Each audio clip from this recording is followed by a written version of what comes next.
What's going on, everybody? This is your boy King Germ, one half of Pod and Saved Our Marriage. Each and every Friday, Queen Germ and myself drop an episode to show the people how Pod and Saved Our Marriage. Now, we're not like most married couples. Most of the time we disagree, but that's the beauty of the show. So, when you get through listening to Sparrows on the Review, come give us a listen. Each and every Friday on any DSP, go look for Pod and Saved Our Marriage. So, we've been going through this stretch with Disney, watching live action movies. Started off with Mufasa, which wasn't a reimagination, it was just a new story for me. So I was fine with that. I got educated about Snow White, so I knew that later I knew it was a reimagination. And then a preview came up during this movie. A blue animal. A blue creature, alien, whatever you want to call him. Lilo. Hold on, man. Lilo was not the blue creature. You know that, right? He was? Oh, Stitch was, yeah. My bad. Damn. But going further, even though I was interrupted again, like this is a new fashion now. Well, I mean, you made a mistake, so I had to correct you. So Stitch, we're told ahead of time, is a reimagination of the movie. Mm-hmm.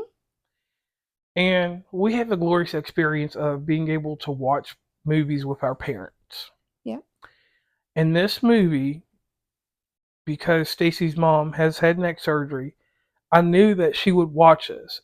And I had been planning to go to the Spencer Theater, the nice one, a while ago.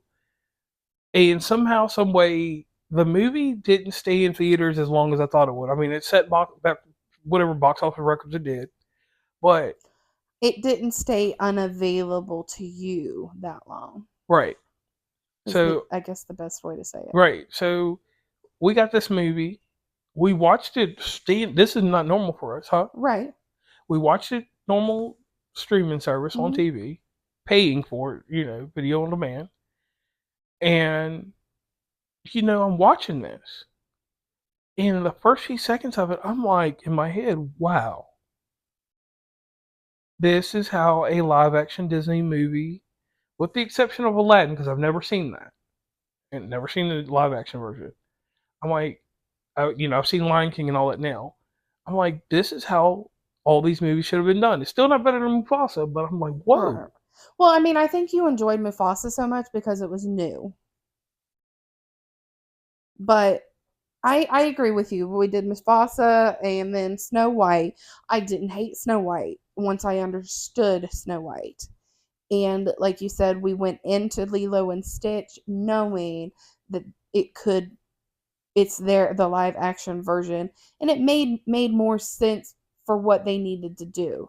Yes. And I enjoyed it. I 100% enjoyed this movie, except the first time you turned it on to make sure it would play correctly on the internet.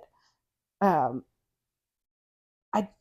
didn't like the scientist's voice.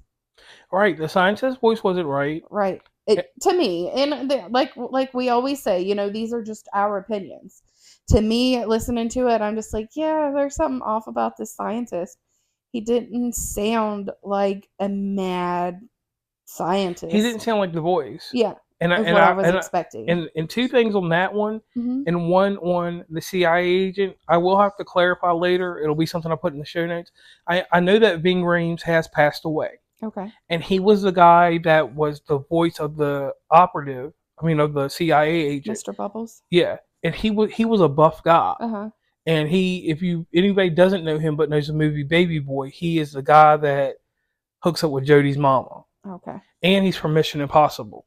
Okay. I'll show him to you later. You'll recognize him. Right. But those two people, I'm wondering if I got to find out who the original character was for the professor, because I want to say that he may have been deceased, because they wouldn't have just done that. Or he could have just been unavailable, and maybe this guy was the best fit, because you will see in this movie they turn them into humans. Yeah. When they're down on Earth, which makes sense in the movie.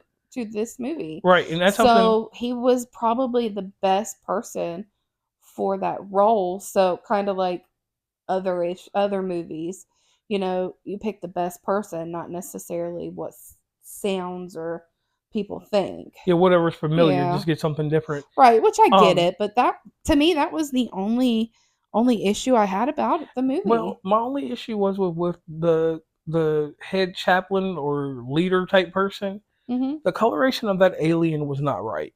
Oh, okay. Because in the cartoon, but you can't judge that because what you said it at the beginning of the show. This is a remake or reimagination? Reimagination. Yeah. Now I'll say one of the bad guys, the green one, they got him spot on with the one eye. Yeah. They got the homie spot on, Yep. and I liked all the comedy we got out of those two that were chasing him around. That was a real good relief in the movie. And I thought that this was really close to the cartoon. Yeah, this one was more. Yeah. I'm glad that they didn't call it a remake, but it was almost dead on. Right. The only thing that was the bully. The bully was a little off. Yeah, like I feel like we should have had a little more there. And then the first lady, the foster lady, the worker. Yes. What is she called? Social worker. Social worker, yeah. Mr. Bubbles was the social worker the entire time, right? Right. Okay. So that's what threw me for a loop at first until I started watching it. And once we started watching it, it made sense for the live action. Right. I really enjoyed this movie. And I heard my mom over there laughing and giggling the entire time. I caught myself laughing. Right. And that's what I say, like, this movie, like, hit the spot. Uh-huh. Like, this, when it gets its full release, it's going to be a banger for a while. Some people are going to be breaking their books. And when it goes to streaming, it's going to probably set some records. Right. I'll buy this one on DVD. I will. Yeah, on Blu-ray. Whatever. 4K UHD. Whatever. But what got me is that this was out there with other Disney products, such as Marvel movies. And this movie really blew everything out to dust. Did it? Because when we were going to go see it originally, it was in April, May. I don't know. I will have to look at the Wikipedia later, but it won't matter because this podcast will be done. Right. But JR's being mean and making me do this on the road and not letting me have my normal Wikipedia information in front of me. Right. But I know with this show, I want to dedicate this show to my mother. Because my mother... Your mother cracks me up, though. Yeah, because, like, I'm going to give y'all a quick encounter. I don't know why you're dedicating this to her. Or, well, I want to tell y'all this quick story. So, my mom really was gung-ho about wanting to see this movie. I want to go to the movies. And at first, she said she wanted your sister to take her. Because she said Valen was going to take her to the movies and Valen was going to take her to the casino. Right. And, no disrespect or anything. I ain't going to twist any of the other story around. No, but I wasn't going any further with the story. That's what your mom had told us. Right. So, and then we're like, well, she hasn't came yet, so let's take her next weekend to go watch Lilo and Stitch. So we do the dastardly thing and turn on the cartoon first. Right. Because she had never seen the cartoon. Right. My mother, and that's why I dedicate this episode to her, she turned away from the cartoon. She did not even last 5 minutes. Right. Well, I think we went upstairs or we went out to grab something to eat or something because we didn't want to get into the movie knowing that we might need to go out for something or something. I don't even remember. But yeah, when we came back down, I said, well, you want me to turn the movie back on, Rosalind? She goes, no, I didn't like it. I don't want to watch that. and then we ended up watching All Rise, which you'll hear about later on down the road. But the crazy thing about this is like, so, I had this apprehension of watching this because I was like, my mom wants to watch it. I'm not going to wait for her, which I watch movies religiously because it's part of a podcast. Yeah. But I am hesitant on watching certain things because and I usually run things by you. And I didn't even run this by you. All I said to you was be ready because I told you we're going to have a movie overload. All right. And we ended up having a movie overload to a degree, which it didn't finish just yet. We're still working on it. It's still working on it as we speak right now.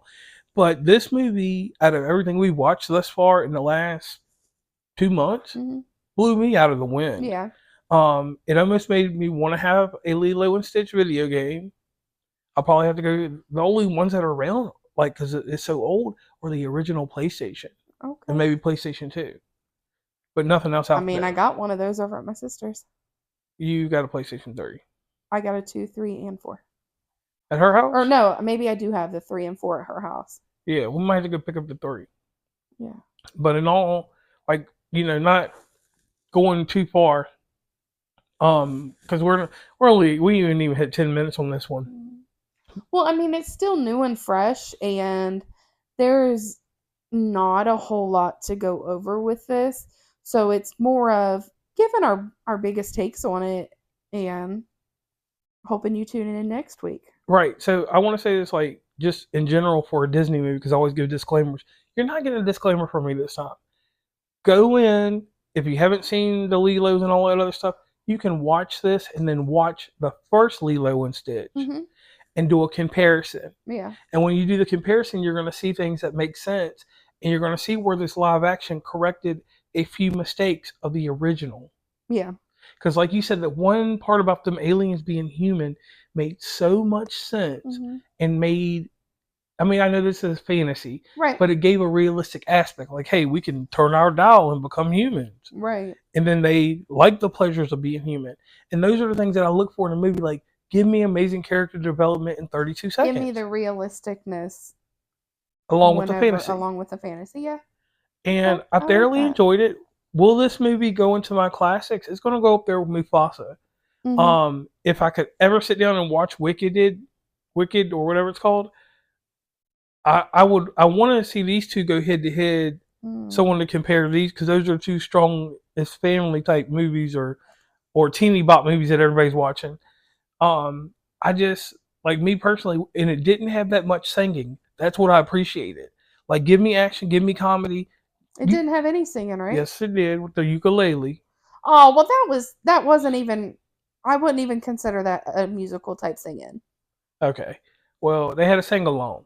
Okay. And I was happy that they just kept it short. It was about action and comedy and building a story that easily a sequel could come out of this now, and it'd be a different story, and I'd be happy to go see it. Right. Because they're going to plan it for 2 or 3 years and then bring it out. Yep. So shout out to Disney on this one. I want to say, y'all, you're getting your rhythm back again. This is not a Marvel deal. This ain't a Star Wars or Indiana Jones. You made up for the disappointment in Snow White. Right.